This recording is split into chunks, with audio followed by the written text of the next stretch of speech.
So, 2026 is shaping up to be a pretty interesting year of contrasts for the United States. On one hand, you've got this massive milestone, America's 250th birthday.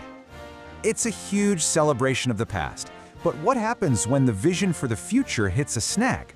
The official name for this is the semi-quincentennial, and groups like America 250 are running the show. And their goal is pretty ambitious. Get all 350 million Americans involved in the celebration. Yeah, it's being framed as this absolutely monumental moment, not just for the US, but for world history. We're talking huge nationwide festivities, with the biggest events happening in DC and New York. And what's wild is how different the focus is compared to the bicentennial back in 1976.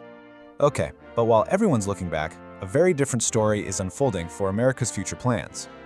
I'm talking about the Artemis program. You know, the plan to get astronauts back to the moon? Well, it's hit some major snags. Back in February, the rocket had some pretty critical failures. These problems were so serious they had to roll the whole thing back for repairs, a huge delay. And this just creates a domino effect. The actual moon landing gets pushed back, again and again. And look, it's not just one problem. It's a whole bunch of systemic issues, from spacesuits to landers. So you basically end up with this wild contrast, a real tale of two timelines. So on July 4th, you'll see the biggest fireworks show in history over the National Mall. But at the same time, the rocket that symbolizes the future is just sitting in a hangar. This whole thing really forces a moment to step back and think about the meaning of American identity. Which leaves us with this question.